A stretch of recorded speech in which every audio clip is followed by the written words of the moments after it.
Eu não sei vocês, mas eu joguei muitos jogos recentemente no itch.io, que é uma plataforma cheia de jogos independentes, especialmente de terror. E lá eu percebi que, independentemente do jogo que eu jogue ou da gameplay que eu via, eu não conseguia mais sentir medo de algum jogo de terror. Era sem graça, o que me fez parar e pensar sobre o terror de antigamente.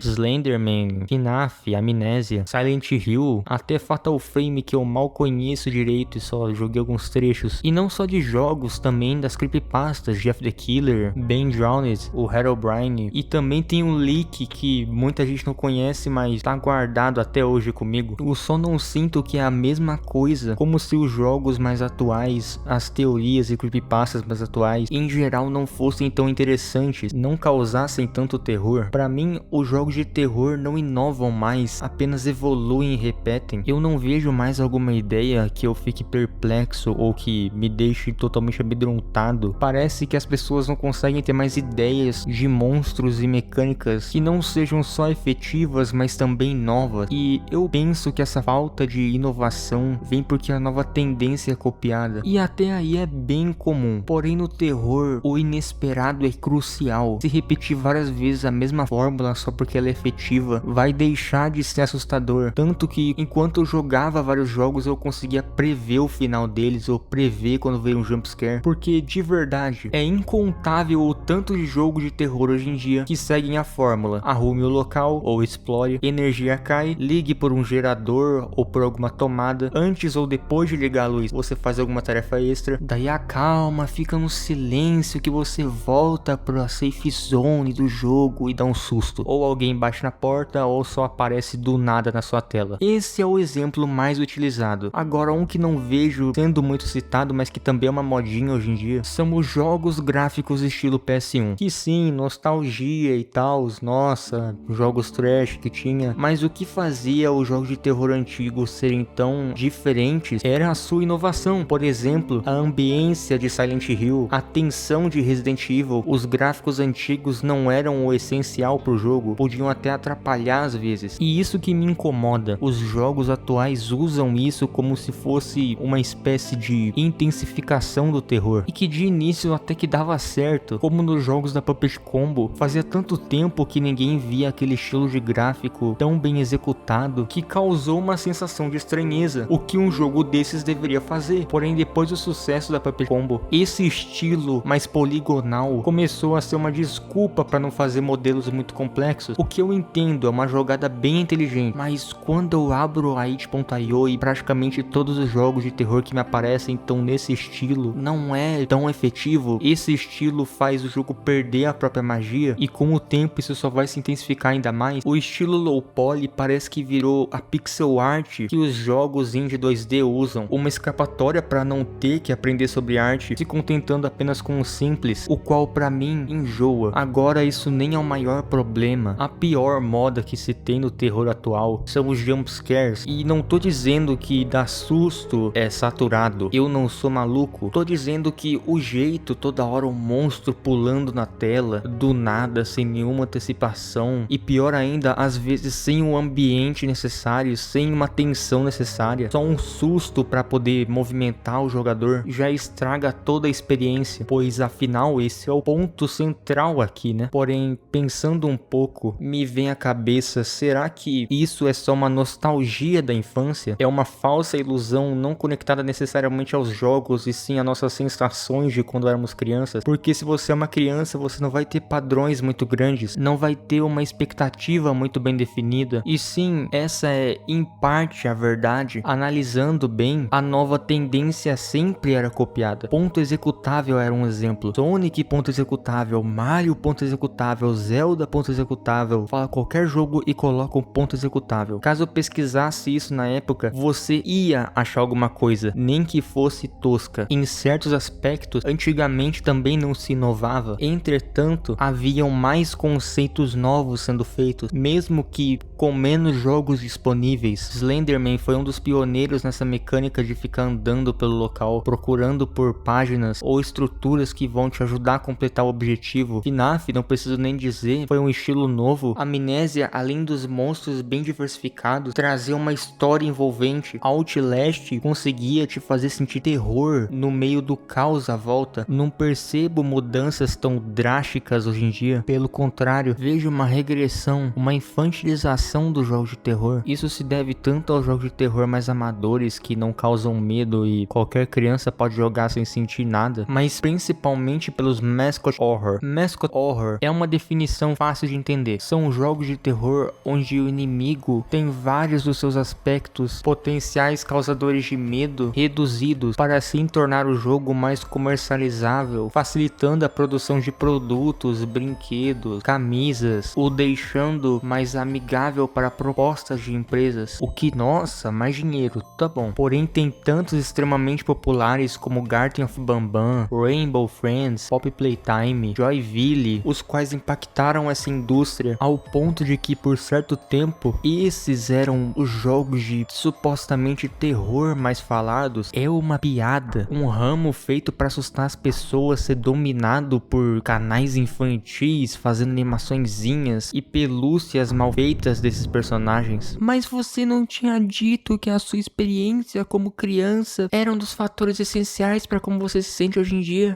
Gangbang, vários homens mijando em mim.